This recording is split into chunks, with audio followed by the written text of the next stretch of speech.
Hi guys, welcome to my channel. So it's nearly time for pre-orders to commence for the new iPad Pro 2021. And in this video, let's look at what options we have and which model you should go for. But more importantly, what RAM configuration you should go for.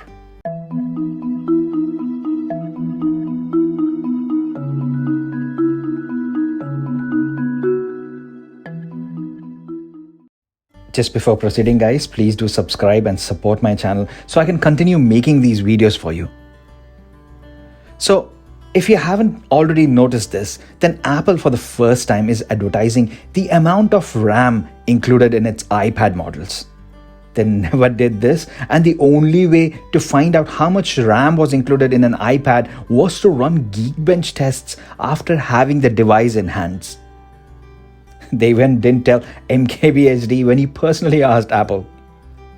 RAM was never such a pronounced thing on iOS devices, especially iPads, even though it does play an important role when it comes to longevity of the device and software support. If you look at the history, devices with more RAM always had extended years of software support as opposed to ones with lesser RAM. Take my iPad Air Gen 1 for instance, which only has 1 GB of RAM, whereas the next iteration, the iPad Air 2, had 2 gigs, which allows it to support iOS 14, whereas iPad Air Gen 1 stopped only at iOS 12. But can I just mention that Apple still releases software updates even to this iPad? It is not the latest version of OS, but it still gets updates to the iPad OS version 12, which this iPad supports. And the most recent one was in March this year. Can we take a moment to appreciate how seriously cool this is? Guys, this is iPad Air 1 and is now an 8-year-old device, and Apple is still providing software updates to that to make sure that it keeps going. Take that every Android tablet ever released. This is the main reason for you to buy an iPad when it comes to tablets and nothing else. Even if others offer more storage, include a case, a keyboard and a pen, still buy the iPad. Sorry, I digress. So devices with more RAM enjoy more years of software support. It's similar case with iPhones as well. So last year's iPad Pro was the only post-PC device from Apple which enjoyed 6 gigs of RAM. It was just one configuration across all storage models, so even the terabyte version got the same 6 gigs of RAM. How does this iPad still hold up? I can safely say that it is amazing. See, I'm trying to push this iPad as much as possible, and you can see the amount of RAM which is being used. Seriously, there are times when I wanted an app in the background to reload and it doesn't because the RAM holds onto it and maintains that session, which was probably from a few days ago. It is really that impressive and that sufficient. And then comes the new 2021 iPad Pros, and all of a sudden we are getting MacBook levels of RAM included. The RAM this time is going to start straight from 8 GB and then it goes on to become a whopping 16 GB for the 1 TB and 2 TB storage options. Now we all know what extra RAM does on a laptop, so should we keep that into consideration and go for the maxed out 16 gigs version? As it currently stands with what iPad OS can do, it will totally be an overkill. I thought Apple is doing this because more storage needs more processing and hence the additional RAM, but in 2020 they proved that the same 6 gigs of RAM is more than sufficient for even the 1 TB storage option. So that shouldn't be the case, right?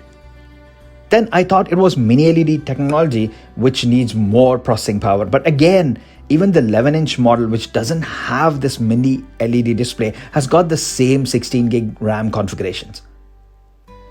So I think it boils down to the way the M1 chip works or even the way its manufacturing process has been set up.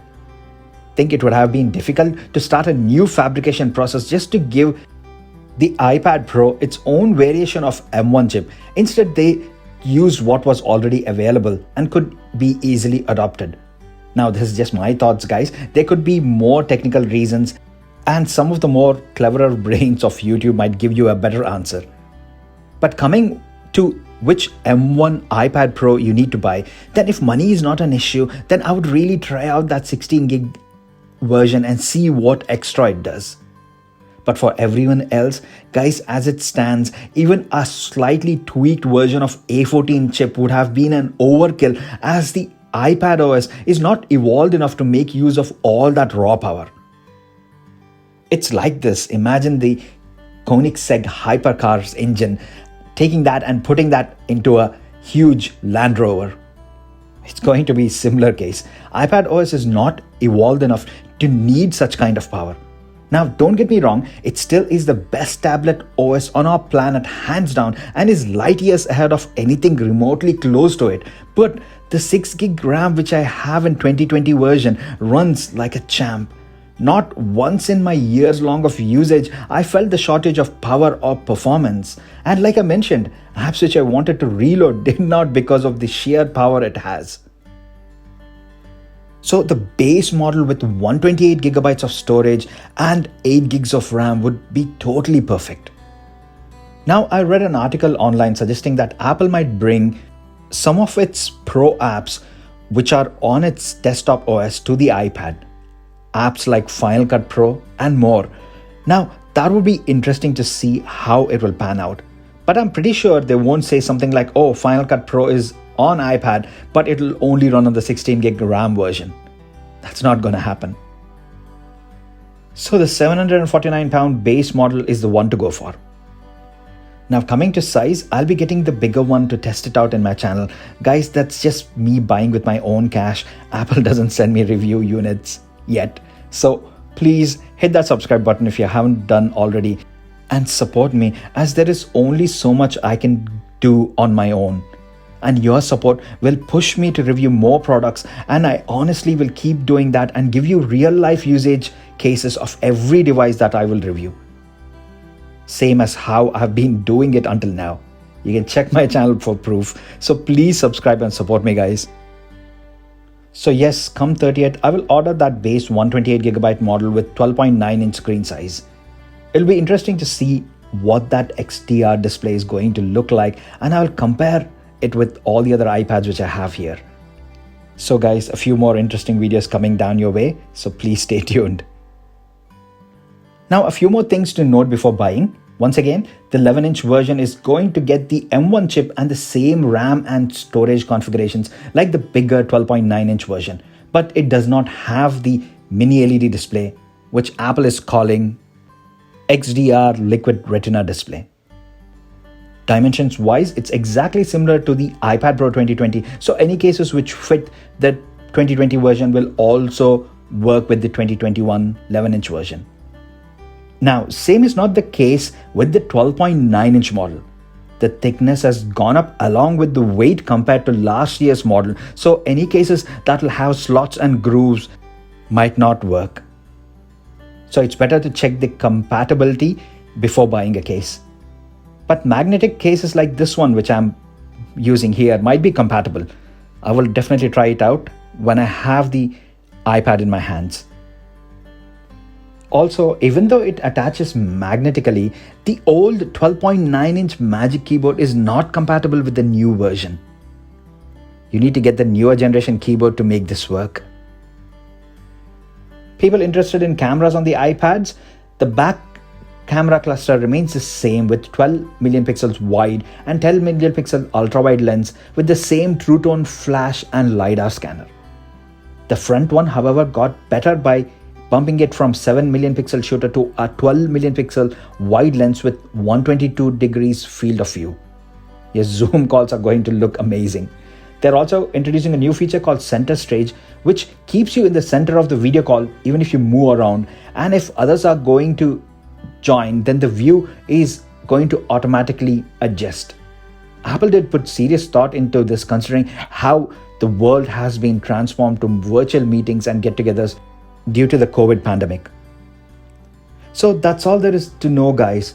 I can hardly wait to get my hands on one and check out what that M1 processor and the XDR display is going to bring to the iPad. So please subscribe, guys, and turn on the notifications so you'll be notified as soon as that video goes up. Hope you liked this video, guys, and found it useful. Let me know it down in the comments section below. And as always, thanks a lot for staying with me until the end. I will see you in my next video. Happy shopping, guys. Bye for now.